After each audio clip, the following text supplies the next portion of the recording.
RS brothers లో ఆషాఢం KG sale మళ్ళీ మొదలైంది. మరెన్నో క్రేజీ ఆఫర్స్ ఖైదీ చేయండి ఆర్ఎస్ బ్రదర్స్.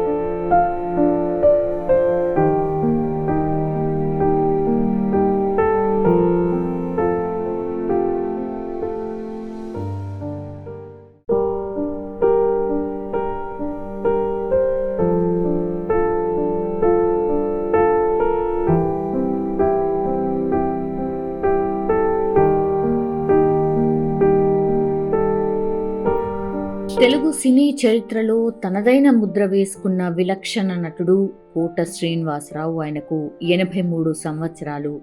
ఇవాళ తుది శ్వాస విడిచిండ్రు. గత కొంతకాలంగా ఆయనకు అనారోగ్య సమస్యలతో బాధపడుతున్న పరిస్థితి.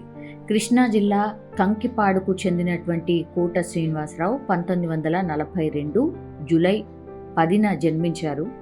నాటక రంగం పట్ల అపారమైన ఆసక్తితో బ్యాంకు ఉద్యోగాన్ని సైతం వదిలేసుకుని పూర్తి స్థాయి నటనకు అంకితమైపోయారు.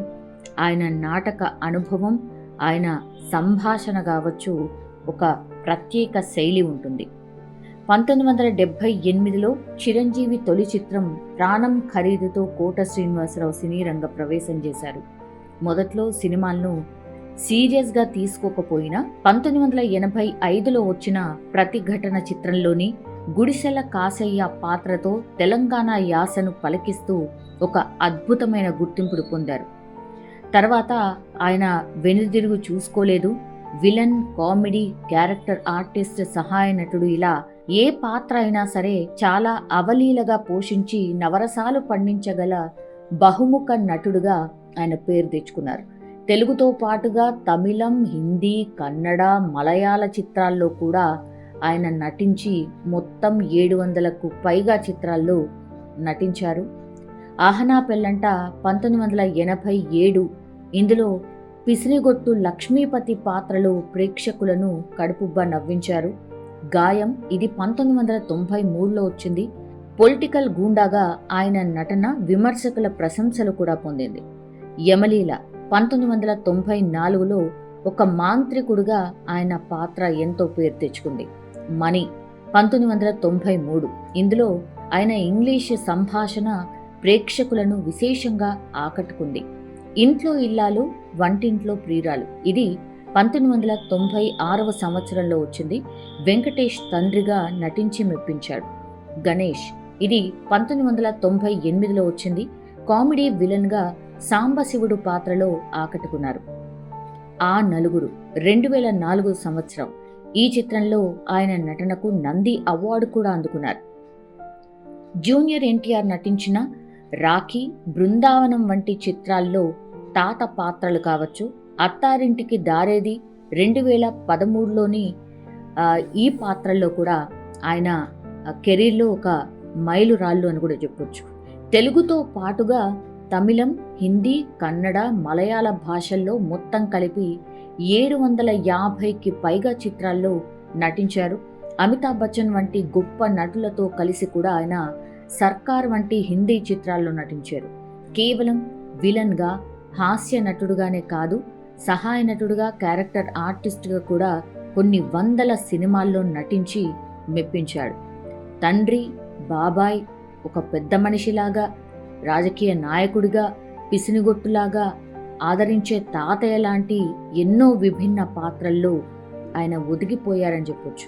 అత్తారింటికి దారేది, దూకుడు, సర్కార్, బొమ్మరిల్లు, అతడు, ఠాగూర్, ఈడియట్, స్టూడెంట్ నంబర్ 1, ఇలా ఎన్నో చిత్రాల్లో ఆయన పాత్రకు గుర్తింపు కూడా వచ్చింది. తెలుగులోని చాలా మాండవికాల్లో ఆయన మాట్లాడేవాళ్ళు. అంటే రాయలసీమ, తెలంగాణ, శ్రీకాకుళం, గోదావరి, ఏ యాస అయినా సరే ఆయన చాలా అనర్గళంగా మాట్లాడగలిగే సామర్థ్యం ఆయన ప్రత్యేకత అని చెప్పొచ్చు. పాత్రకు తగ్గట్టుగా ఆయన యాసను పలికించి చాలా సహజంగా ఆయన నటన ఉండేది. కోట శ్రీనివాసరావు గారికి మొత్తం 9 నంది అవార్డులు వచ్చాయి. ఆయన నటనలోని ఒక వైవిధ్యానికి గుర్తింపుగా 9 రాష్ట్ర నంది అవార్డులు అందుకున్నారు. ఉత్తమ ప్రతినాయకుడిగా, సహాయ నటుడుగా, ఉత్తమ నటుడుగా అన్ని విభాగాల్లో ఈయన అవార్డులు అందుకున్నారు. 1985లో ప్రతిఘటన చిత్రానికి స్పెషల్ జ్యూరీ అవార్డ్, 1993లో గాయంకు ఉత్తమ విలన్, 2004లో ఆ నలుగురికి ఉత్తమ క్యారెక్టర్ నటుడు, ఇలా చాలా సినిమాలకు అవార్డులు కూడా అందుకున్నారు. 2012లో కృష్ణం వందే జగద్గురుం చిత్రానికి గాను సాయిమా అవార్డు కూడా ఈయన అందుకున్నారు. భారతీయ సినిమాకు చేసినటువంటి సేవలకు గాను 2015లో భారత ప్రభుత్వం నుంచి దేశంలోని 4వ అత్యున్నత పౌర పురస్కారం పద్మశ్రీ అందుకున్నారు. పద్మశ్రీ డాక్టర్ అల్లు రామలింగయ్య కళాపీఠం జాతీయ పురస్కారం, అది 2013లో ఈ పురస్కారాన్ని కూడా ఆయన సొంతం చేసుకున్నారు. కోట శ్రీనివాసరావు నటుడుగానే కాదు, రాజకీయవేత్తగా కూడా ఆయన పనిచేశారు. 1999 నుంచి 2004 వరకు ఆంధ్రప్రదేశ్లోని విజయవాడ తూర్పు నియోజకవర్గం నుంచి ఆయన ఎమ్మెల్యేగా కూడా సేవలు అందించారు. ఆయన జీవితంలో కూడా చాలా విషాదమే ఉంది. ఎందుకంటే కోట శ్రీనివాసరావు గారికి ఒక కుమారుడు కూడా ఉన్నారు.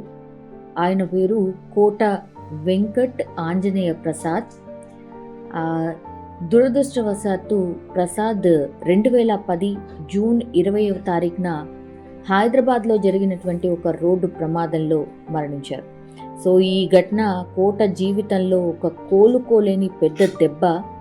కోట శ్రీనివాసరావు గారు తనకు ఏకైక కుమారుడు కోల్పోయిన తర్వాత ఆయన జీవితంలో చాలా తీరని లోటుగా మిగిలిపోయింది అని చాలా సందర్భాల్లో చెప్పినటువంటి మాట. ఈ సంఘటన గురించి ఆయన కొన్ని సందర్భాల్లో ఇమోషనల్గా కూడా మాట్లాడిండ్రు. 1971లో జన్మించినటువంటి కోట వెంకట ఆంజనేయ ప్రసాద్ మరణించే సమయానికి కేవలం 39 సంవత్సరాలు మాత్రమే. అయితే ప్రసాద్ కూడా తన తండ్రి అడుగు జాడల్లోనే సినీ రంగంలోకి ప్రవేశించారు. జేడి చక్రవర్తి దర్శకత్వంలో సిద్ధం సినిమాల్లో ఆయన నటించారు. అట్లాగే గాయం 2 సినిమాల్లో కూడా తన తండ్రితో పాటు కుమారుడు కూడా నటించాడు. శంషాబాద్ విమానాశ్రయానికి వెళ్లే మార్గంలో నార్సంగి కప్ప వద్ద తన స్పోర్ట్స్ బైక్లు పైన వెళ్తూ ఉండగా ఒక డీసీఎం వ్యాన్ను ఢీకొట్టి తీవ్ర గాయాలతో ఆయన మరణించిండు. సో ఈ ఘటన తెలుగు సినీ పరిశ్రమను తీవ్ర దిగ్భ్రాంతికైతే గురి చేసింది. కోటకు భార్య, అట్లాగే 2 కూతుళ్ళు, ఒక కుమారుడు మాత్రమే ఉన్నారు. జంధ్యాల దర్శకత్వంలో రాజేంద్ర ప్రసాద్ హీరోగా తెరకెక్కిన చిత్రం అహనా పెళ్ళంట. సురేష్ ప్రొడక్షన్లో రూపొందించినటువంటి ఈ చిత్రం 1987లో రిలీజ్ అయి సూపర్ డూపర్ హిట్ అయింది. ఈ సినిమాలో కోట శ్రీనివాసరావు లక్ష్మీపతి అనే పిసినారి పాత్రలో నటించి అందరినీ కూడా మెప్పించారు. చాలా సందర్భాల్లో ఆ డైలాగ్ని కూడా చాలామంది గుర్తు చేసుకుంటూ ఉంటాం. అరగుండు పాత్ర బ్రహ్మానందం కూడా ఆ చిత్రంలో నటించి మెప్పించిండు. వీళ్ళిద్దరి కాంబినేషన్ సినిమా మొత్తంగా కూడా కామెడీని పండించడమే కాకుండా అందరినీ కడుపుబ్బా కూడా నవ్వించింది. ఈ సినిమాకు ముందు ఆ తర్వాత అనే పేరు ఇప్పుడు కోటాకి ఉంది. ఈ పాత్రను రావు గోపాలరావుతో చేయించాలని ముందు నిర్మాత రామానాయుడు జంధ్యాలకు సూచించారట. లేదు దీనికి కోట శ్రీనివాసరావే సరిపోతారు అని జంధ్యాల పట్టుబట్టారట. సో దీనిపై ఇద్దరి మధ్య దాదాపు 20 రోజులు చర్చలు జరిపిన తర్వాత ఫైనల్గా కోటాని ఈ సినిమాలో తీసుకున్నారు. అప్పటికి కేవలం 2 సినిమాల్లో కోట శ్రీనివాసరావు నటించారు. లక్ష్మీపతి పాత్రకు అనుగుణంగా కోట శ్రీనివాసరావు జుట్టు చాలా వరకు తీసేయించుకొని చిన్న తలకట్టుతో మనకు క్రాఫ్ట్లో కనిపిస్తూ ఉంటారు. అయితే ఈ సినిమాకు అదే ఉండాలి అని జంధ్యాల గారు పట్టుబట్టారట. అప్పటికే మరికొన్ని సినిమాల్లో నటిస్తూ ఉన్నారు. సో ఈ సినిమాలోని పాత్ర ప్రాధాన్యత కావచ్చు, విశిష్టత కావచ్చు, దీన్ని వదులుకోలేక విగ్గు పెట్టుకొని నటిస్తానని ఇతర చిత్రాల దర్శకుల నిర్మాతలను ఒప్పించి మరీ ఈ పాత్రలో నటించారట కోట శ్రీనివాసరావు. సో ఆహనా పెళ్ళంట సూపర్ డూపర్ హిట్ కావడంతో ఇక కోట తనదైన ముద్ర వేశారు. అక్కడి నుంచి కోట శ్రీనివాసరావు 2023లో విడుదలైనటువంటి సువర్ణ సుందరి చిత్రంలో చివరిసారిగా కనిపించారు. నిజంగా ప్రస్తుతం ఉన్నటువంటి సమాజం దేనికి ప్రయారిటీ ఇస్తుంది? ఆర్థిక సంబంధాల చుట్టూ మాత్రమే తిరుగుతోంది. మళ్ళీ ఎన్నికలంగానే చాలా విరక్తి కలుగుతాం. మంచి అనిపిస్తుంది కదా, లేడీస్ కూడా ఛాలెంజింగ్ జాబ్స్ చేసినప్పుడు చాలా బాగుంటది. ట్రాఫిక్ అసిస్టెంట్స్ గా నియమించిన ట్రాన్స్జెండర్స్ అందరితో సాల్యూట్ చేయించుకుంటున్నారు. ఫుడ్ డెలివరీ ఇవ్వటానికి వెళ్ళినటువంటి డెలివరీ బాయ్ అనిల్ పై కళ్ళ ముందు పెళ్ళండి